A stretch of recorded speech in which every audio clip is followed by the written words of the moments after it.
Tout ce qu'on t'a appris sur le lâcher-prise est faux. Et cette erreur te maintient exactement là où tu souffres. On te répète de lâcher prise. Les livres, les vidéos, les conseils bien intentionnés. Lâche prise sur ta colère, lâche prise sur cette relation, lâche prise sur ce travail qui te détruit. Et toi, tu essaies. Tu essaies vraiment. Tu respires, tu médites, tu te répètes que tu dois accepter. Mais rien ne change. La tension reste, l'anxiété revient. Et au fond de toi, une voix murmure « Je n'y arrive pas. Il doit y avoir quelque chose qui cloche chez moi. » Il n'y a rien qui cloche chez toi. Le problème, c'est qu'on t'a enseigné le lâcher-prise à l'envers. On t'a dit que lâcher prise, c'était arrêter de vouloir, arrêter de désirer, arrêter de tenir à quelque chose. Mais regarde ce qui se passe vraiment quand tu essaies ça.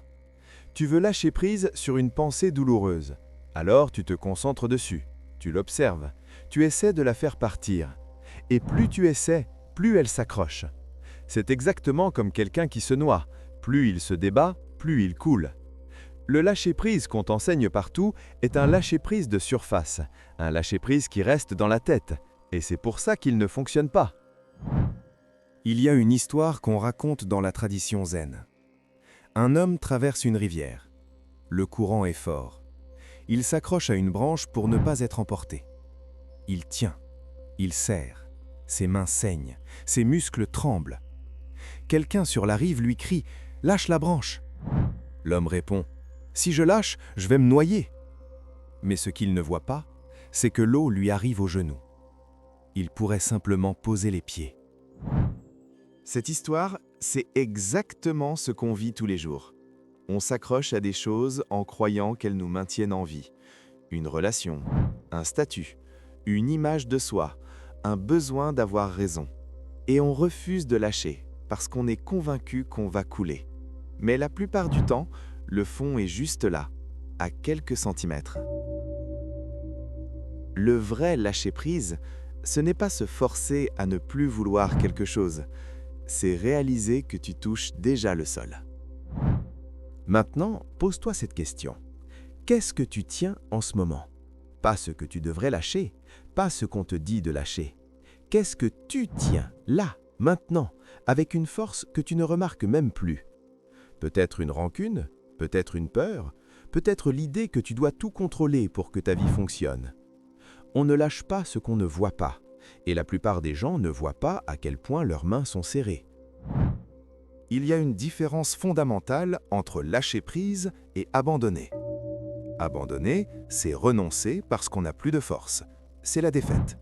Lâcher prise, c'est poser quelque chose qu'on portait parce qu'on réalise qu'on n'a jamais eu besoin de le porter.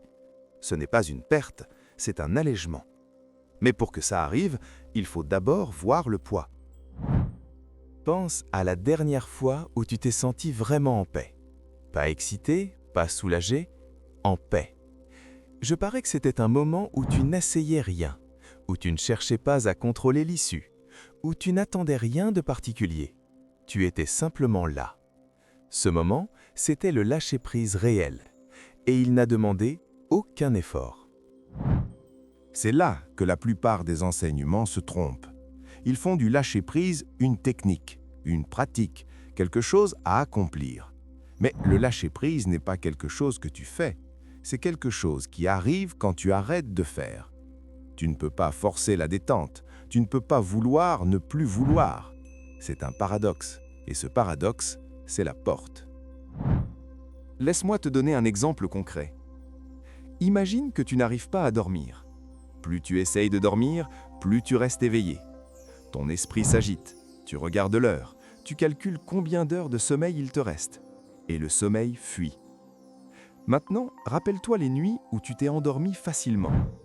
Qu'est-ce qui était différent? Tu n'essayais pas, tu as posé la tête, et c'est arrivé. Le lâcher-prise fonctionne exactement pareil. Il ne vient pas de l'effort, il vient de l'abandon de l'effort. Mais attention, ce que je vais dire maintenant est crucial. Abandonner l'effort ne veut pas dire devenir passif, ne rien faire, attendre que la vie te porte. Ce serait une autre erreur. Le vrai lâcher-prise, c'est agir sans s'accrocher au résultat. Faire ce qui doit être fait, donner le meilleur de toi-même, et ensuite laisser les choses se poser. Comme un archer.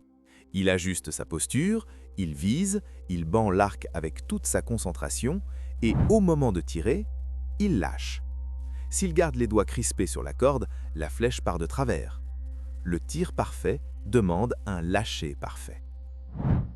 C'est ça, la différence entre le contrôle et la maîtrise. Le contrôle, c'est serrer, forcer, manipuler les circonstances pour qu'elles correspondent à ce que tu veux. La maîtrise, c'est se préparer, agir avec précision et accepter ce qui vient. Le contrôle épuise, la maîtrise libère. Maintenant, regarde ta vie avec cette perspective. Où est-ce que tu confonds les deux? Où est-ce que tu crois maîtriser quelque chose alors que tu es juste en train de serrer? Ton travail, tes relations, ton image, ton futur. Qu'est-ce qui se passerait si tu desserrais les doigts? Pas tout lâcher, juste desserrer. La peur te dit que si tu desserres, tout va s'effondrer. Mais réfléchis. Est-ce que serrer a vraiment protégé quoi que ce soit? Ou est-ce que ça t'a juste épuisé en te donnant l'illusion de contrôler? La vérité, c'est que les choses que tu as serrées le plus fort sont souvent celles que tu as perdues. Parce qu'on étouffe ce qu'on agrippe. Il y a un texte ancien qui dit « Tu ne perds que ce à quoi tu t'accroches ». Tu ne perds que ce à quoi tu t'accroches. Ce n'est pas la chose qui te fait souffrir, c'est l'accroche. La douleur n'est pas dans la perte, elle est dans la résistance à la perte. Et cette résistance, tu la crées toi-même, chaque jour, sans t'en rendre compte. Alors, comment on fait concrètement? Pas avec une technique de respiration, pas avec une affirmation positive. On commence par regarder. Regarder ce qu'on tient. Vraiment. Sans juger, sans essayer de lâcher immédiatement, juste voir. Parce que le simple fait de voir ce que tu fais change ce que tu fais. Essaye quelque chose. Là, maintenant, pendant que tu écoutes. Remarque ta mâchoire. Est-ce qu'elle est serrée? Remarque tes épaules. Est-ce qu'elles sont remontées vers tes oreilles? Remarque tes pensées. Est-ce qu'elles tournent autour de quelque chose que tu essayes de résoudre? Tu viens de voir la tension. Et probablement, juste en la voyant, quelque chose s'est relâché. C'est ça, le mécanisme. Le corps sait lâcher prise. L'esprit a oublié. Quand tu mets la conscience sur une tension, le corps fait le travail tout seul. Tu n'as pas besoin de lui ordonner de se détendre. Tu as juste besoin de lui montrer où il se crispe. La conscience est le solvant. Elle dissout ce qui était figé. Maintenant, applique ça à quelque chose de plus grand. Une situation qui te pèse. Ne cherche pas à la résoudre. Ne cherche pas à la lâcher. Regarde-la simplement. Observe comment tu la portes, où elle se loge dans ton corps, quelles pensées elle génère, et reste là, sans fuir, sans forcer. C'est inconfortable, c'est normal. L'inconfort fait partie du processus. Ce que tu vas remarquer, c'est que la situation elle-même n'est pas le problème. Le problème, c'est ton rapport à la situation. C'est l'histoire que tu te racontes dessus. C'est la résistance que tu opposes. Quand tu vois ça clairement, quelque chose change. Tu n'es plus emprisonné dans la situation, tu es à côté d'elle. Tu peux la regarder sans qu'elle te dévore. C'est là que le vrai lâcher-prise commence. Pas quand tu décides de lâcher, quand tu réalises que tu n'as jamais eu besoin de tenir. La prise était une illusion depuis le début. Il y a une dernière chose que je veux te dire. Et c'est peut-être la plus importante de toute cette vidéo. Le lâcher-prise dont tout le monde parle vise les choses extérieures, les relations, le travail, les possessions, les résultats. Mais il y a quelque chose qu'on t'a rarement demandé de lâcher. Toi-même. L'idée que tu te fais de qui tu es, l'image que tu protèges, le personnage que tu joues depuis si longtemps que tu as oublié que c'était un rôle. C'est la dernière chose qu'on lâche, et c'est celle qui libère le plus. Parce que tant que tu t'accroches à une version de toi-même, tu dois la défendre, tu dois prouver qu'elle est valide. Tu dois éviter tout ce qui la menace. Chaque critique devient une attaque, chaque échec devient une catastrophe. Tu ne vis plus, tu protèges. Mais qu'est-ce qui reste si tu lâches cette image? Qu'est-ce qu'il y a derrière le personnage? La plupart des gens n'osent pas regarder, ils ont peur de ne rien trouver. Mais c'est exactement l'inverse. Ce qui se trouve derrière le masque, c'est l'espace, la présence, quelque chose qui n'a pas besoin de protection parce qu'il ne peut pas être menacé. Ce n'est pas une croyance, c'est une expérience. Et cette expérience ne vient pas en rajoutant quelque chose, elle vient en enlevant. Chaque couche de faux soi que tu laisses tomber te rapproche de ce qui était là depuis le début.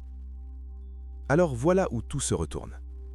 Tu as passé ta vie à chercher la paix en accumulant, en obtenant, en devenant. Mais la paix ne s'ajoute pas, elle se révèle. Elle est déjà là, sous les couches de tension, de contrôle, d'effort. Le lâcher-prise n'est pas un chemin vers la paix, c'est la reconnaissance que tu n'as jamais quitté la paix, tu l'avais juste recouverte. Maintenant, tu as un choix. Tu peux continuer à serrer, à contrôler, à porter ce qui ne t'appartient pas.